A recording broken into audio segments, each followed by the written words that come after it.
வணக்கம். இன்றைக்கி நம் சமையலை நம்ம பார்க்க போகிறது ஜுக்கீனி கார்ன் ஃப்ளிட்டர்ஸ். அது எப்படி செய்யலாம் பார்க்கலாம் வாங்க.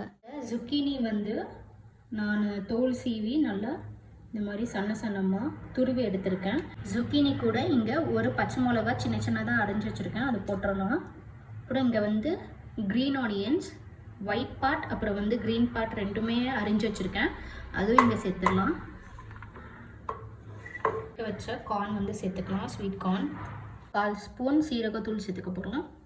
தேவையான அளவு கொஞ்சம் உப்பு, 1/2 ஸ்பூன் இஞ்சி பூண்டு பேஸ்ட்டு, கொஞ்சமாக மிளகாத்தூள்.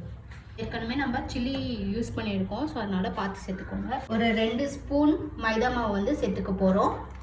இப்போ சேர்த்துட்டு நம்ம இது நல்லா கொஞ்சமாக தண்ணி விட்டு நல்லா கலரி எடுக்கலாம். ஒரு பேட்டி ஷேப் கொண்டு வர மாதிரி நீங்கள் கன்சிஸ்டன்சி வச்சுக்கோங்க. தண்ணி சும்மா தெளித்து விட்டுக்கோங்க. நான் இங்கே ஒரு ஸ்பூன் தண்ணி தான் நான் விட்டுருக்கேன். அதே எனக்கு கரெக்டாக இருக்குது. ஏன்னா ஜுக்கீனி நான் புளியில் அதில் இருக்க தண்ணியும் சேர்த்து இது கொஞ்சம் நல்லா பைண்டாகி வந்திருக்கு. இந்த மாதிரி நீங்கள் பண்ணிக்கோங்க. பற்ற வச்சு தவா வச்சுக்கோங்க. இதில் 1/2 ஸ்பூன் எண்ணெய் ஊற்றிக்கலாம். எண்ணெய் ஊற்றிட்டு நல்லா இந்த மாதிரி பரப்பி விட்டுக்கோங்க. அடுப்பு கம்மி பண்ணிவிட்டு இந்த மாதிரி பேட்டி ஷேப்பில் தட்டி விட்டுக்கோங்க. இது ஒரு 2 நிமிஷம் பர் சைடு வேகணும்.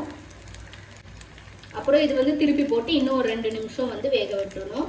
ஒரு கோல்டன் ப்ரௌன் வர வரைக்கும் இது வேக வச்சுக்கோங்க. இப்போ நம்மளுக்கு 2 சைடுமே இந்த மாதிரி கிறிஸ்பியாக கோல்டன் ப்ரௌன் ஆகிடுச்சு. இந்த சமயத்தில் நீங்கள் எடுத்துருங்க. ஜுக்கீனி கார்ன் ஃப்ளிட்டர்ஸ் ரெடி ஆகிடுச்சு.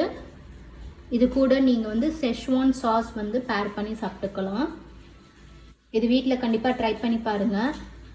எப்படி இருக்குன்னு கமெண்ட்ஸில் சொல்லுங்கள். அண்ட் சப்ஸ்கிரைப் பண்ணுங்கள். உங்கள் ஃப்ரெண்ட்ஸ் அண்ட் ரிலேட்டிவ்ஸ்க்கு ஷேர் பண்ணுங்கள். மீண்டும் இன்னொரு ரெசிபியில் நம் சமையலை பார்க்கலாம். நன்றி.